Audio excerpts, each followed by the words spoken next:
आई, तुझ्यामुळे मी गरीब आणि दारिद्र्य झालो आहे. त्यामुळे आता तुला माझ्या घरात थारा नाही. आता तुला तुझ्या जगण्याचा आणि आयुष्याचा निर्णय घ्यावाच लागेल. चल, आत्ताच्या आत्ता तुझे कपडे भर आणि मी लगेचच तुला वृद्धाश्रमात नेऊन घालत आहे. कारण माझ्याकडे तुझ्यासारख्या भिकारी माणसाला सांभाळण्यासाठी वेळ नाही. असं म्हणून मुलाने आपल्या आईला घराबाहेर काढण्याची धमकी दिली. परंतु त्या आईने सांगितलं, बाळा, मला फक्त 15 दिवसांचा कालावधी दे आणि त्यानंतर मी स्वतःच माझ्या पायाने निघून जाईल. आणि एक दिवस त्या मुलाची आई निघून गेली आणि कितीतरी वर्ष त्यांच्यासमोर आलीच नाही. त्यांना असं वाटलं, मुलाला आणि सुनेला देखील असंच वाटलं की आता आपली आई मरण पावली असेल. म्हणूनच सर्व नातेवाईकांना सांगितलं आणि मृत म्हणून आईला घोषित केलं. परंतु तीच आई एक दिवस मुलाच्या आणि सुनेच्या समोर अशा रीतीने आली की त्या आईला पाहून मुलाला आणि सुनेला चक्करच आली. आईला त्याच्या खोलीत झोपलेलं पाहून विकासचे रक्त खळले आणि तो ओरडला, आई, मी तुला किती वेळा सांगितले आहे की मुलांच्या खोलीत झोपू नकोस, पण तुला समजत नाही. तू दिवसभर खोकत राहतेस. जेव्हा जेव्हा तू खोलीत झोपतेस तेव्हा मला एक विचित्र संवेदना जाणवते. नंतर खूप दुर्गंधी येते. खोलीत प्रत्येक वेळी सॅनिटायझर करावी लागते. मुलं आजारी पडू शकते. तिकडे शिडीखाली थोडी जागा आहे. तू त्या कोपऱ्यात जाऊन का झोपत नाहीस? संपूर्ण घराला छावणी बनवण्याची काय गरज आहे? हे तुझं गाव नाही. आणि हे काय, तू तुझी घाणेरडी चादर माझ्या मुलांवर पांघरली आहेस. जर तो आजारी पडला तर तू त्याला औषधं देणार नाहीस. अरे, आमच्या घरातील मोलकरणीने तुझ्यापेक्षा चांगली राहते. तिच्या मुलाचे कटू शब्द ऐकून राधाजींच्या डोळ्यांतून अश्रू वाहू लागले. आता टकटक काय बघत बसले? निघून जा इथून. तेवढ्यात बाहेरून त्यांची सुनबाई पूनमचा आवाज आला, अहो, ऐकलं का? मी काल रात्री पार्टीत खूप थकली आहे. त्यामुळे आज मी कोणतेही काम करू शकणार नाही. त्या म्हातारीला सांगा ती घरातील सर्व कामे करेन. पत्नीचे म्हणणे ऐकून विकास त्याच्या आईला म्हणाला, तुला ऐकू येत नाही का? पार्टीनंतर तुझी सून खूप थकलेली दिसते. जा आणि तिच्यासाठी गरम तेल घेऊन ये आणि पूनमच्या पायांना तेल लावून थोडा वेळ मालिश कर. बाळा, तू काय म्हणत आहे हे? तू तुझ्या बायकोच्या प्रेमात इतका आंधळा झाला आहेस की तुला तुझ्या आईचे दुःख थोडेही जाणवत नाही. आणि तू काय म्हणालास की आज तुझ्या मुलाला आईच्या चादरीने झाकून ठेवल्याने संसर्ग होईल, आणि ते पण यामुळे की म्हातारपणात मला सर्दी आणि खोकला होतो. पण मी तर तू लहान असताना तुला कधीच स्वतःपासून दूर ठेवलं नाही. मग तुला खोकला, सर्दी, मलेरिया आणि इतर आजारांसारखे आजार होत होते तेव्हा मी तर कधीच तुला स्वतःपासून दूर ठेवले नाही.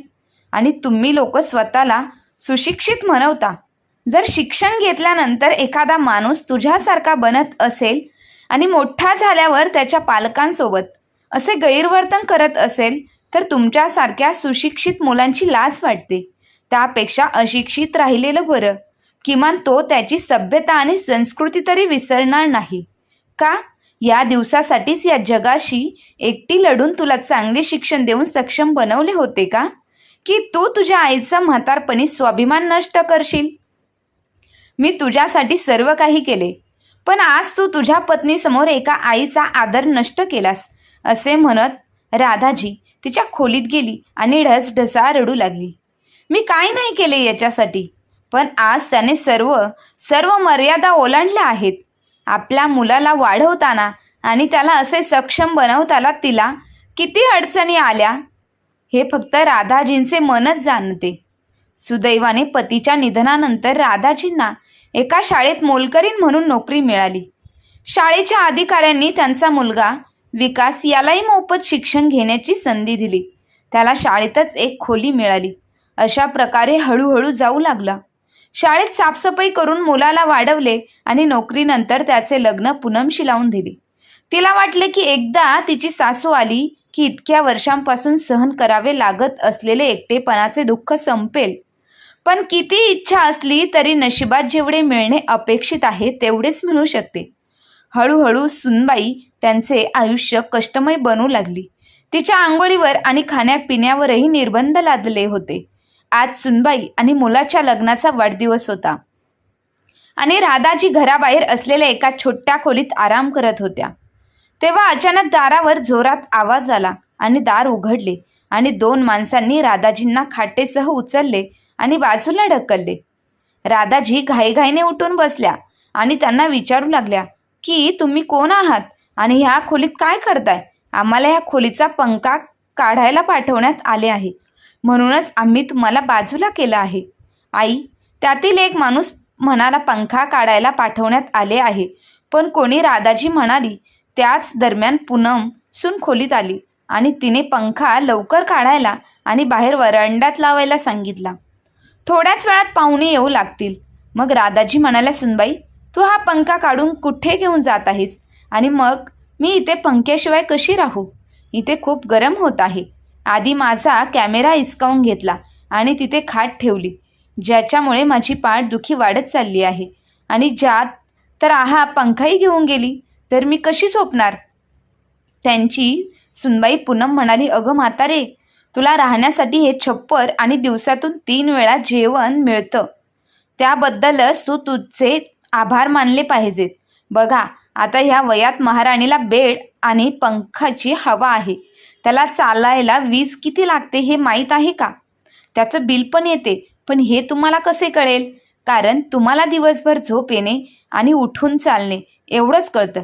याशिवाय तुम्हाला इथं आणखी काही करायला लागतंय. बिचारी राधाताई काहीही बोलण्याचे धाडस करू शकल्या नाहीत आणि त्या तिथून परत गेल्या आणि तिच्या पलंगावर बसल्या व घाम पुसू लागल्या. आज घरी एक पार्टी होती.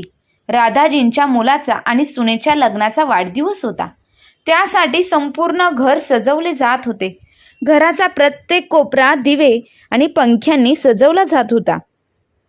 दुसरीकडे राधाजींच्या खोलीतून पंखाही काढून टाकण्यात आला होता. पूनम आणि विकास सगळे काम बघत होते, इकडे तिकडे धावत होते. तेवढ्यात स्वयंपाकी आला आणि पूनमला म्हणाला, मॅडम, अचानक माझा सहाय्यक आजारी पडला, म्हणून मी दुसऱ्या कोणाशी तरी बोललो आहे. तो लवकरच येईल, पण तो खूप आळशी आहे आणि हळूहळू काम करतो. म्हणूनच स्वयंपाकाचे काम मी आत्ताच सुरू करेल, पण मला आणखी एका सहाय्यकाची आवश्यकता असेल. बरं, तर तुम्हाला कोणत्या कामासाठी सहाय्यकाची आवश्यकता आहे? पूनमने विचारले. तेव्हा त्यांनी सांगितलं की भाज्या कापण्याव्यतिरिक्त वापरलेली भांडी धुणे, घाण झालेले टेबल पुसणे आणि पुऱ्या लाटण्यासाठी देखील एका सहाय्यकाची आवश्यकता आहे. मिठाईवाल्याने जेव्हा हे सांगितलं तेव्हा पूनम म्हणाली, काळजी करू नकोस, तू तुझ्या माणसाला येऊ नको असे सांग, कारण माझ्याकडे एक सहाय्यक आहे जो हे सगळे काम एकटाच करेल. असं म्हणत पूनम थोड्याच वेळात राधाजींना घेऊन आली आणि म्हणाली, हे घ्या, मी घेऊन आली आहे तुमच्यासाठी एक सहाय्यक. अरे मॅडम, तुम्ही ही घरी वृद्ध महिला कुठून घेऊन आलात? ती इतकी कामे कशी करेल? ती खूप म्हातारी आहे. ती इतकी मोठी भांडी धुवू शकेल का? तुला कोणतेही प्रश्न विचारायची गरज नाही. तुम्ही तुमचे काम करा आणि तिला तिचे काम सांगा. असे म्हणत पूनम तेथून निघून गेली. इकडे हलवाई राधाजींना म्हणाला, आई, तुम्ही इथे बसा आणि या सर्व भाज्या कापून टाका. तिथे भाज्यांचे ढग पडले होते. ते पाहून राधाजी इकडे तिकडे पाहू लागल्या. मग हलवाई राधाजींना म्हणाला, आई, इतक्या भाज्या कापू शकाल ना? बरं मला सांगा, घरात असं कोणी नाही ना की तुम्ही या वयात हे काम करायला आहात? मला माहीत आहे की कोणतेही काम लहान किंवा मोठे नसते, पण तुझं वय बघ. आई, जेव्हा मिठाईवाला बोलला तेव्हा राधाजी म्हणाले, मी काय सांगू बाळा, जेव्हा आपलंच नशीब खराब असतं तेव्हा परिस्थिती पुढे वयालाही पराभव स्वीकारावाच लागतो. जी मला इथे सोडून गेली आहे ना, ती माझी स्वतःची सून आहे. काय ती तुझी सून आहे? म्हणजे तू या घरची मालकीण असून नोकराचे काम करत आहेस? पण का आई? मिठाईवाला म्हणाला. तेव्हा राधाजी निराशेने म्हणाले, मी आणि मालकीण, मी एक म्हातारी बाई आहे बाळा. ते म्हणतात की माझ्यावर मुलगा आणि सुनबाई उपकार करत आहे. ते मला दिवसातून 2 वेळचे जेवण देतात, मग ते शिळे का असेना. ते मला खायला कपडे देतात, मग ते फाटलेले आणि जुने का असेनात. राहण्यासाठी घर देतात. मग जर घरातले सगळेच काम करावे लागत असेल तर काय झालं? या वयात माझा मुलगा माझ्यावर एवढे उपकार करत आहे, ते काय कमी आहे का? कदाचित हेच दिवस पाहण्याकरिता आई वडील आपल्या मुलाला म्हातारपणीची काठी समजतात. पण हे कोणी सांगू शकत नाही की ती काठी तुम्हाला आधार देईल की तुमच्यावरच पडेल. मिठाईवाला राधाजींचे बोलणे काळजीपूर्वक ऐकत होता. तेव्हा राधाजी म्हणाले, चल बाळा, आता मला तू सांग, काय काम करायचे आहे? भाऊ, आता माझं वय झालं आहे, त्यामुळे मी थोडे हळूहळू काम करेन. शिवाय जर आपण असेच बोलत बसलो तर काम आणखी उशिरा होईल, ज्याच्यासाठी तुला थोडं बोलणं खावे लागेल. पण मला तर जेवणच मिळणार नाही.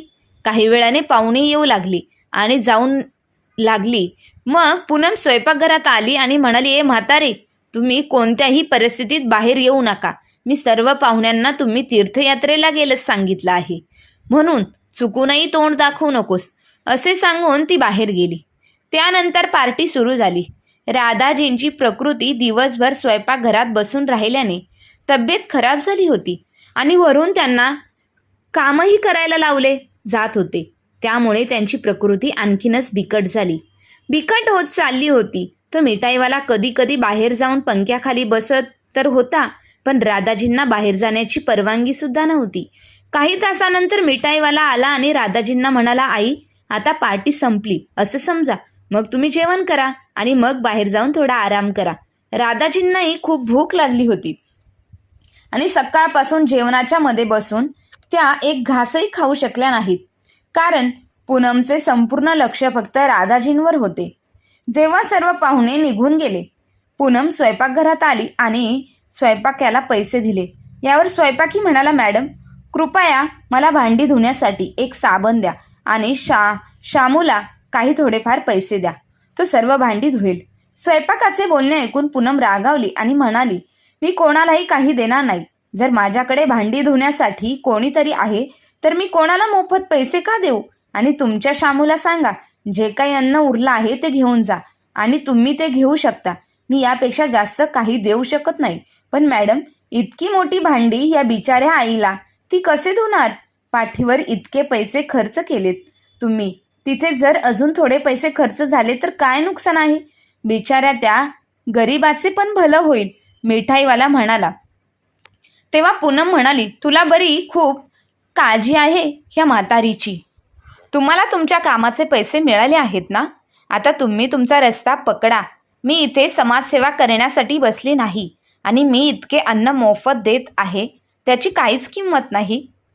तुम्हाला बाजारात पीठ आणि डाळींची किंमत काय आहे ते माहीत आहे का? अरे, त्यांच्या संपूर्ण वर्षाच्या कमाईतूनही तो असे अन्न नाही खाऊ शकत. ते मी त्याला असेच देत आहे. पूनम म्हणाली. तेव्हा हलवाई म्हणाला, पण मॅडम, ह्या आईने सुद्धा काहीच खाल्ले नाहीये. त्या केव्हापासून कामात व्यस्त आहे आणि जेव्हा इतके अन्न शिल्लक आहे तेव्हा तिच्यासाठी काहीतरी ठेवा. स्वयंपाकीने हे सांगताच पूर्ण मोठ्याने पूनम म्हणाली, तू इथून जातो की नाही? का तुमच्याकडून हे जेवण माघारी घेऊ? तरीही म्हातारी बाई असे अन्न पचवू शकत नाही. बिचारा मिठाईवाला आणखी काय बोलणार? त्याने राधाजींकडे आपल्या नजरेने पाहिले आणि तो तिथून निघून जाताच पूनम राधाजींना म्हणाली, एक म्हातारे, काम अजून संपले नाही, सर्व भांडी धुवावी लागतील, त्यानंतर ही जागा स्वच्छ करावी लागेल. सुनेचे बोलणे ऐकून राधाजी म्हणाले, सुनबाई, तू त्यांना सर्व अन्न देऊन टाकले, मग मी काय खाणार? मला खूप भूक लागली आहे. म्हातारी, आधी हे सर्व काम पूर्ण कर, मग मी तुला जेवण देईल. मला माहीत आहे, जर तुला आधीच जेवण मिळाले तर तू सुस्तावशील आणि काम हळूहळू करशील, म्हणून अधिक तुमचे काम संपवा, मग तुम्हाला जेवण मिळेल. पण तू तर सर्व जेवण त्यांना दिले आहे. राधाजी म्हणाले. तेव्हा पूनम म्हणाली, अगं म्हातारे, आज घरी पार्टी आहे म्हणून तुलाही दावत मिळेल. तुमचे जेवण फ्रीजमध्ये पडलेले आहे. कालचं शिळं डाळ भात मोठी आली, हलवापुरी खाणारी, असं म्हणत पूनम तेथून निघून गेली. ती निघताच राधाजींना तिचे अश्रू अडवता आले नाही. तिने सकाळपासून घासून काम केले होते आणि तोंडात एक घासही घातला नव्हता, पण तरी तिला शेवटी तेच शिळं अन्न डाळ भात. शेवटी मी असे कोणते पाप केले आहे जे मला हे दिवस पाहावे लागत आहे, असा विचार करून राधाजी तेथून उठल्या. चला, खूप भूक लागली आहे, तिला शांत केलं पाहिजे, मग डाळ भात शिळा जरी असला तरी चालेल. मनात कुजबुजत तिने वापरलेली भांडी गोळा करायला सुरुवात केली.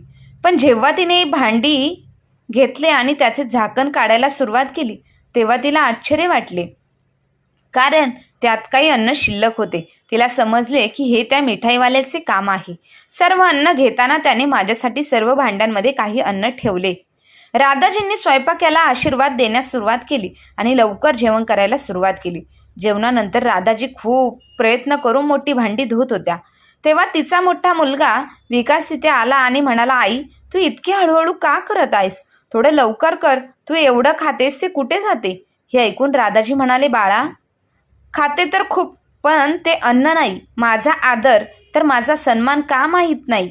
लोक मुलांसाठी देवाकडे इतके का मागत असतात, जे मोठे झाल्यावर त्यांच्याच पालकांशी असे वागतात? अशी मुले असण्यापेक्षा मी पुत्रिक असले तर कधीही चांगले झाले असते. राधाजींचे म्हणणे ऐकून विकास म्हणाला, बोलत तर अशी आहे म्हातारी की मला जन्म देऊन माझ्यावर उपकारच केले आहेत. तू मला जन्म दिला नसता तर मी एखाद्या श्रीमंत घरात जन्माला आलो असतो. तू मला आजपर्यंत काय दिले आहेस? तू स्वतःच गरीब आहे. त्याशिवाय तू इतक्या वर्षांपासून माझ्या डोक्यावर ओझे बनून राहिली आहेस. तुला सांभाळता सांभाळता तुझ्या आधी तर मीच निघून जाईल. मी मरेन. राधाजी म्हणाली, बाळा, नेहमी हेच तर ऐकायला मिळते की आई वडील त्यांच्या मुलांना वाढवतात, पण आज मला कळले की मुले देखील त्यांच्या पालकांना वाढवतात. हां, मी वाढत तर आहेच. पालक त्यांच्या मुलांसाठी काय करीत नाही. आणि एक तुम्ही लोक आहात ज्यांनी मला एक तुटलेलं घर दिलं, जे नीट करता करता माझ्या नाकी नऊ आले. आणि त्याशिवाय तुझ्या जेवणाचा, औषधांचा आणि कपड्यांचा खर्च थोडा आहे का? जेवढी बोलत आहे असे म्हणत विकास तेथून निघून गेला.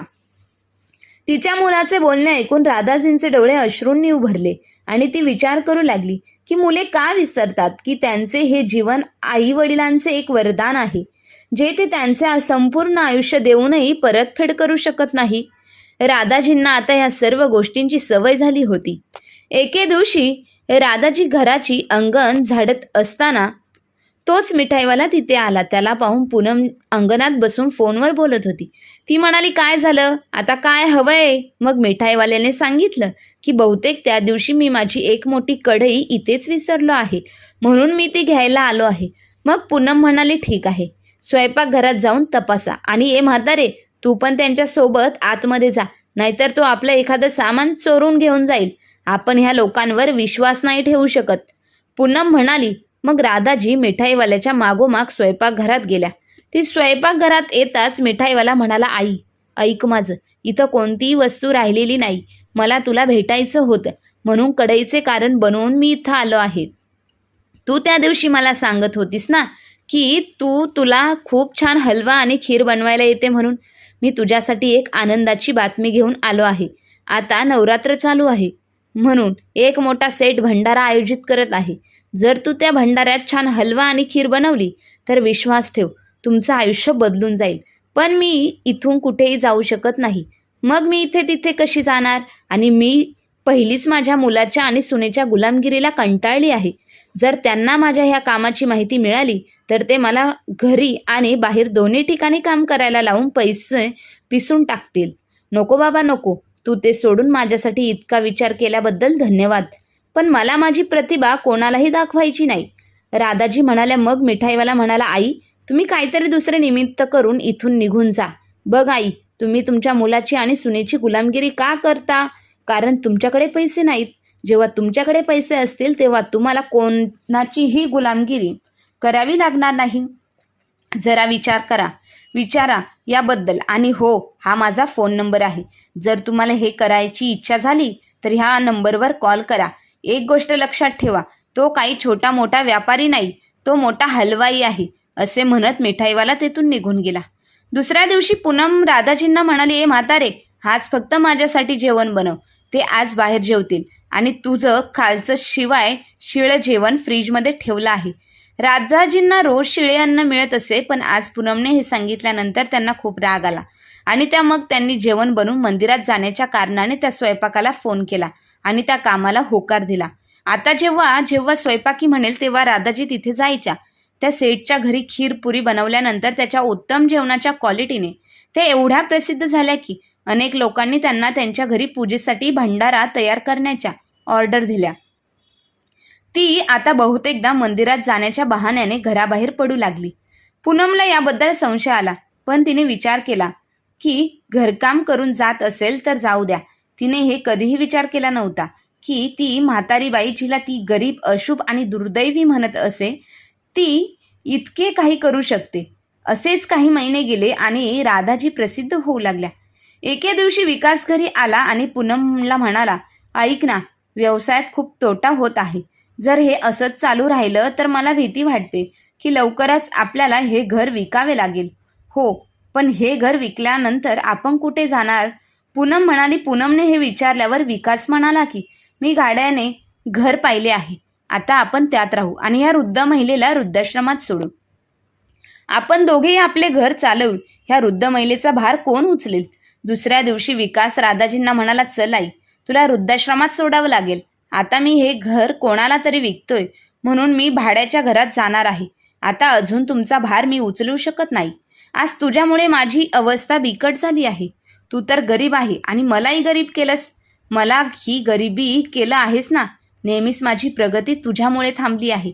ठीक आहे बाळांनो, तुम्ही जिथे जायचे तिथे जाऊ शकता. राधाजींनी हात जोडून म्हणाल्या, पण बाळा, मला फक्त 15 दिवसांचा वेळ दे. मी माझ्या राहण्याची व्यवस्था करून स्वतःच निघून जाईल. मुलाने विचार केला, ठीक आहे, जर तू स्वतःच निघून जाणार असेल तर कमीत कमी कोणीही माझ्यावर बोट दाखवणार नाही. आता राधाजी गुप्तपणे लोकांच्या घरी जाऊन जेवण बनवत असत. त्या गरीब स्वयंपाकाने राधाजींसाठी बँक खाते उघडले. एके दिवशी स्वयंपाकाने सांगितले की दिल्लीत एक मोठा कार्यक्रम आयोजित केला जाईल. बरेच लोक त्यांच्या पद्धतीने ते पारंपरिक जेवण बनवतील आणि त्यांचे जेवण सर्वात जास्त आवडेल. त्याला 5 लाख रुपयांचे बक्षीस दिले जाईल. हे ऐकून राधाजी खूप रोमांचित झाल्या. तिच्या डोळ्यात एक विचित्र चमक आली. मग तिने मिठाईवाल्याशी बोलून तिथे जाण्याचा होकार दिला. जेव्हा जाण्याची तारीख आली तेव्हा राधाजींनी दररोजच्या प्रमाणे मंदिरात जाण्याच्या आणि सोबत काही कपडे घेण्याच्या बहाण्याने तिथून गपचूप निघून गेल्या आणि त्या दिवशी ती मिठाईवाल्याच्या सोबत दिल्लीला निघाली. 2 दिवसांनी एक कार्यक्रम होता. सगळे वेगवेगळ्या प्रकारचे पदार्थ बनत होते. राधाजींनी तिथे 4 विट्यांची चूल लावली, त्यात कोळसा पेटवला आणि डाळ, भाटी, मक्याची भाकरी, मोहरीची साल आणि खीर बनवली. सर्व देशी पदार्थ तयार झाले. काही वेळाने जेव्हा लोक मोठे जेवण चाखायला लागले तेव्हा संपूर्ण गर्दी राधाजींच्या जेवणावर तुटून पडली. लोकांना तिचे सरसो साग, डाळ, भाटी, खारी, खीरपुरी इतके आवडले की ते लोक बोट चाटत राहिले. आपल्या कलेला एवढा प्रतिसाद मिळत आहे हे पाहून राधाजींचे डोळे अश्रूंनी भरून आले होते. काही वेळाने राधाजींना स्टेजवर बोलावण्यात आले आणि त्या कार्यक्रमाच्या विजेत्या म्हणून घोषित केलं आणि त्यांना 5 लाख रुपये देण्यात आले. संपूर्ण हॉल टाळ्यांचा कडकडाट झाला. ते म्हणतात ना की नशीब बदलायला वेळ लागत नाही. आज राधाजींचे नशीब 5 लाख रुपयांच्या उंचीला स्पर्श करण्यास तयार होते. यासोबतच त्यांची तिथे राहण्याची सोयी करण्यात आली. आता राधाजींनी ठरवले होते की ती इथेच राहून आपला उदरनिर्वाह करेल, कारण जर ती घरी परत गेली तर तिचा मुलगा आणि सोन तिचे सर्व पैसे हिसकावून घेतील. मग तिने मिठाईवाल्यासोबत मिळून तिथेच एक रेस्टॉरंट उघडले. महिने गेले, नंतर वर्ष गेले आणि अशा प्रकारे राधाजींचे नाव वर्तमानपत्रांमध्ये हे चर्चित येऊ लागले. जेव्हा त्यांचे देशी पदार्थ प्रसिद्ध झाले, त्यांच्या मुलाखती टीव्ही आणि मोबाईलवर येऊ लागल्या. एके दिवशी राधाजींचा मुलगा आणि सून घरी होते आणि त्यांचा 10 वर्षांचा मुलगा मोबाईलवर शॉर्ट्स पाहत होता. त्याच वेळी राधाजींच्या मुलाखतीत एक छोटासा व्हिडिओ त्यांच्या समोर आला. तेव्हा बंटी जोरात ओरडला, मम्मी पप्पा बघा, आजी मोबाईलवर येत आहे. दोघांनाही वाटले की मुलगा असेच बोलत असेल, पण जेव्हा बंटी ओरडत राहिला तेव्हा दोघेही उठून बंटीजवळ आले आणि मोबाईल पाहतच त्यांच्या पायाखालची जमीन सरकली. त्यांनी स्वप्नातही विचार केला नव्हता की त्यांची आई इतके मोठे नाव कमविते. त्यांना वाटले की इतक्या वर्षात त्यांची आई कुठेतरी जाऊन मरून गेली असेल. दोघांच्याही मनात लालच निर्माण झाली, कारण ते भाड्याच्या घरात राहत होते. काही दिवसांनी त्यांना त्यांच्या आईबद्दल कळाले आणि त्यांनी तिच्याशी संपर्क साधला. त्यांच्या गरीब आईचा थाट आणि दिखावा पाहून त्यांचे डोळे विस्फाटले. राधाजींनी छान साडी नेसली होती आणि हातात चांगला फोन आणि घड्याळ होते. ती खूप सुंदर दिसत होती, जिला आधी तिचा मुलगा आणि सून भिकाऱ्यासारखे ठेवत होते. आईला पाहून दोघेही तिच्या पायावर पडले आणि विनंती करत म्हणाले, आई, कृपा करून आम्हाला माफ करा. आम्ही खूप मोठी चूक केली आहे. आम्ही तुम्हाला अशिक्षित, अज्ञानी आणि दरिद्री समजत होतो, पण तुम्ही कोहिनूर हिरा निघालात. पण राधाजींनी त्या दोघांनाही ओळखण्यास नकार दिला आणि म्हणाल्या की तुम्ही आमचे पाहुणे आहात आणि आपल्या संस्कृतीत अशी आहे रीत की पाहुणे देवासारखी असतात, म्हणून जेवण करून जा. तुमच्यासारखे ते उपाशी नाही मारणार. आणि हो, आज तुझी ही गरीब आई तुला काही पैसे देत आहे जे माझ्या नातवाच्या शिक्षणासाठी आहेत. त्याला एक चांगला माणूस बनव. त्याला तुझ्यासारखे बनवू नकोस, नाहीतर माझ्यासारखे दिवस तुलाही काढावे लागतील. शेवटी मुलगा आणि सून दोघेही तोंड खाली करून तेथून निघून गेले आणि राधाजी तिथेच राहिल्या आणि नवीन आयुष्य जगायला सुरुवात केली. आणि मग राहिलेलं बाकीचं आयुष्य असेच पुढे सुखात जगल्या. तर मित्रांनो, तुम्हाला ही आजची कथा कशी वाटली हे कमेंट करून नक्की सांगा. आणि कथा आवडली असेल तर आपल्या चॅनलला लाईक, शेअर, सबस्क्राईब नक्की करा. धन्यवाद.